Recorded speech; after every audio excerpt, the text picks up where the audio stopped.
last week I said we're going to be checking out the protein myth, okay? Look, you can open magazines, you know, you see it on the TV, you see it everywhere now, you know, protein, protein, protein. You know, well, that's the big problem actually, you know, that protein is the thing that we're just absolutely obsessed about now. You know, and there's reasons why, you know, and I want to look at the reasons why, you know. We're going to start with animal protein, then we're going to start with the plant protein. So, you know, for a start, you know, one of the things I hear all the time is, look, you know, you've got to have your meat for your protein, and you've got to have, you know, your dairy for your protein and things like this. You know, more so calcium in the dairy, but, you know, protein as well in the dairy. So everyone says to me, Ben, you know, animal protein has all the essential amino acids, you know, and that's why you've got to take it over to plant protein. Well, that's, you know, that's absolutely, you know, absolutely true, and I don't deny that. But, you know, what does the protein, the animal protein, do to us? Because animal protein in the end is quite problematic. So first of all, we're looking at increases in cholesterol. You know, you look at your peer-reviewed science, not your industry-funded science, your peer-reviewed science. And it actually shows, you know, that animal protein does increase cholesterol. Okay, so it's not heart healthy. So, boom, you know, for me, that would be a straight away no. You know, I want to look after my heart. You know, and you know, so if that was the only thing, then I'd be saying, hey, you know, let's try and get my sort of needs from protein in other areas. So then we're looking at bone loss. You know, well, bone loss. What you saying bone loss for? Well, all animal products are acidic, alright? All animal products are acidic. So your body doesn't like that type of a state, that acidic state. So what we're looking at is your body will actually leach out, you know, calcium from the bones. That's what it does. It's its best buffer it can do to neutralise that acid in your blood. So it will leach out calcium from the bones.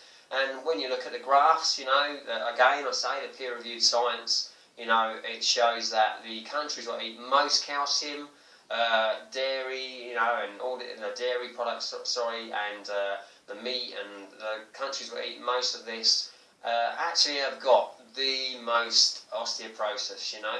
And the countries like the rural sort of Asian countries and rural African countries where they don't hardly touch the animal foods, you see that they're super strong in their bones and teeth and things like that. So that's another, you know, reason why, you know, we need to stay away from this problematic animal protein. It taxes the kidneys as well. You know, our kidneys can only deal with 12% protein. That's all. And you know, you're on the typical Western diet, and you're looking at around maybe 20% protein. Okay, so you know, you're just eating normally, and you're thinking, oh, this is fine. Actually, it does tax the kidneys. You're getting this leaching of calcium from the bones, which ends up in the kidneys and actually ends up as kidney stones. And that's one of the biggest things going around in the Western societies is removal of these calcified stones in the kidneys, you know, or you might pass them through. It causes inflammation to the joints, to the muscles, causes water retention. You know, look around in the gyms, you know, you don't see supercut athletes in there, you see quite bloated people, you know, very bloated and big, and the only way they can actually take that away is to literally starve themselves to death before competitions, take pills of, you know, with salt pills and things like that to dehydrate themselves. So it certainly doesn't, you know, look great, you know, because of all this inflammation. I'm going to hit you with, guys, meat, and because meat's protein as well. I know we, you know, might be looking at protein shakes and stuff, but meat's protein as well. So is dairy, you know, the eggs and things like that. There's no fibre in the meat or in the dairy. No fibre at all. So what's that going to do? Basically, it's going to absolutely cause severe pressure of the intestines. The intestines have to super squeeze tight right down, and it has to super squeeze tight because there's no fibre there. So you end up going to the toilet, sorry to sound gross, but you do these big sausage poos, or you get these little pebbles come out. That's not good, you know, that's not good at all, because we get constipated as well, you know. We got IBS problems, but it's not good because we're causing a severe pressure. It's, you know, as soon as a pipe goes down, as soon as something closes down, we get this pressure. You know, we get the bleeding with the IBS. You know, you introduce the fibre, the plant foods, and you start getting proper intestinal movement, and these IBS problems and things like that just go away. So that's another great thing, you know. Why not to have the animal proteins in your diet? You know, I'm going to hit you guys with probably the biggest thing and the most scariest thing anyone's would ever have to deal with in their life, you know, and that's cancer. And you know, and this is a serious, you know, thing I'm going to say. You know, Colin T. Campbell done a study on protein and the associations with cancer rises in that study, and he found that he could turn on and turn off cancer with a little as just going over a 10% barrier. You know, with the animal protein, could turn on the liver cancer in rats. You know, he actually fed these rats aflatoxin, which is a carcinogenic for liver cancer. It initiates things, so we look at this initiation of cancer with certain chemicals.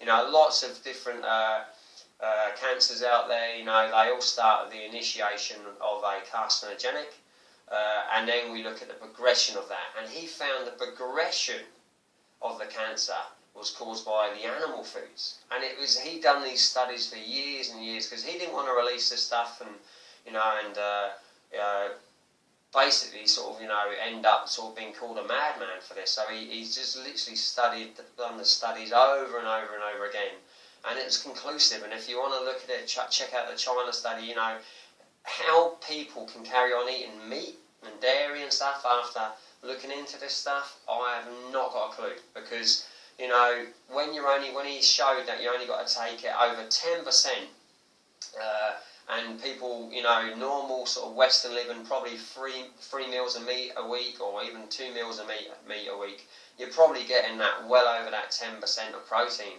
in your diet. So, you know, this is not a good thing, guys. You need to check this stuff out. You can go on to T. Colin Campbell Protein on YouTube, and you can watch one of his lectures. You watch that lecture for yourself. This is an absolutely amazing scientist, you know, one of the most revered in the world for this subject. So check him out.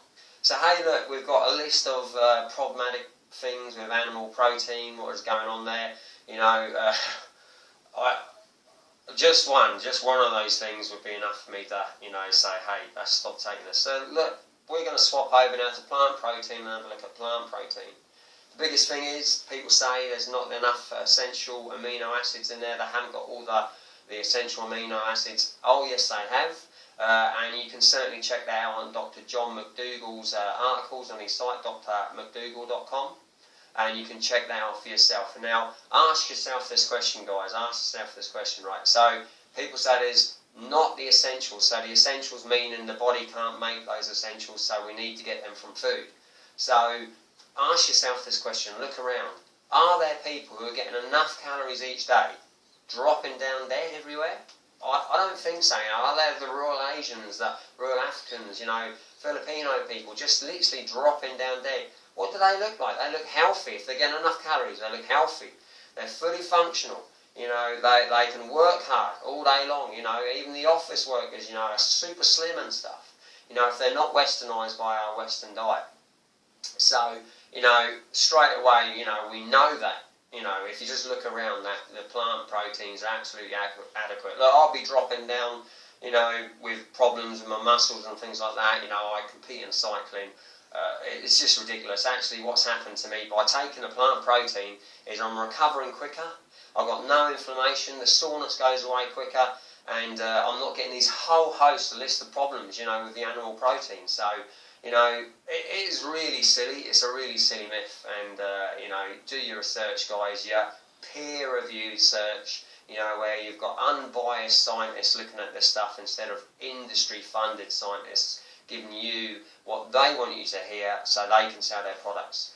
You know, it's an alkaline as well, the plant proteins. That's great for your body. You know, we talked about, you know, the acidic diet in the animal products causing the bone loss. You know, well, we're not going to get that with the plant protein. It certainly doesn't raise any cancer issues, because Colin Campbell actually turned the study and gave the rats 20% actual plant protein, and it had the opposite effect. It killed the cancerous cells, guys. Now, listen to this. It killed the cancerous cells. Check it out. You know. So every time you go and eat that little bit of meat or that little bit, you're just adding to what you're trying to destroy if you've got these problems in your life. You know, why do it? Why do it? Just hit this hard, guys. Hit it hard. It's got loads of fibre for the intestines. Great, you know, movement for the intestines. Heart and kidneys, you know, liver is going to be great. You know, you're smashing all these animal products. You know, it's not only sort of destroying the heart and the kidneys, you're looking at fatty livers as well. You know, I'm a PT at a gym. The amount of times I hear, oh, I've got a fatty liver. Well, you know, it's because the blood's soaked in all this animal fat and your kidneys, you know, your liver, sorry, has got to get rid of it. You know, it's carbs. You know, people go, oh, it's carbs. You're talking about carbs. Well, absolutely, it's the main fuel for your body. And we'll touch on the subject about that later. Look around, you know, the Asian countries again. Look around the rural Japanese people, you know. They're eating carbs all the time, 90% carbs. Are they fat? Absolutely not. No, they're not fat. It's just such a silly myth, you know, that carbs make you fat. You know, look around, guys. They just don't put the animal products with it, so you don't get that fat sitting in the muscle cells. Alright guys, one more thing, you know, how much protein am I meant to actually be ingesting? Hey, if you're a big guy, you eat more. If you're a smaller guy like me, you don't eat as much. You get the protein you need by how big you are, because you'll just eat more, you know. People are saying these perpetuated myths, oh, we need 20%, we need 30%, we need this amount for our body and all this. Well, you know, like I say, you'll eat the amount you need and you'll get the protein you need. Your kidneys can only deal with the 12%, and actual fact they show in peer-reviewed science you only need 6 to 8% protein. Babies at the most amazing time of their life, and they're growing the muscles, they're growing rapidly all the time. They only need 5% of protein from the mother's breast milk. That's all they need. So ask yourself the question, we never grow like that again, so why would you ever need these amazing amounts that the RDA, the recommended daily allowances, you know, I've been told you? I can tell you why you need that, because, why you're told you need that, should I say, because it's to do with money, alright? It's to do with money, that the recommended daily allowances are set by a lot of industry funded people. You know, these committees have these people sitting in there, and they want to sell their products. So sadly, you know, the money talks. And why haven't you heard about these problems with the animal protein? Well, I can tell you now, you know, you're not going to hear about any of it because of money, and you're not going to hear about eating plants and stuff to make you healthy, because that is not, there's no money to be made in that. I can't make any money basically saying to you, hey guys, go and eat, you know, your fruits and your high fibre and complex carbohydrates, you know, your brown rice, your brown pasta and all this. So there's no money in that. So guys, just think about it, do your own research. Next week I'm going to have my wife cooking a meal and showing you guys how to prepare it. There are absolutely beautiful meals out there. Get your protein from plants, guys. It's the best source, and I can tell you now, science is starting to show this as well. You start looking into this, science is showing it. Thank you very much for watching, and we'll see you next week. Cheers.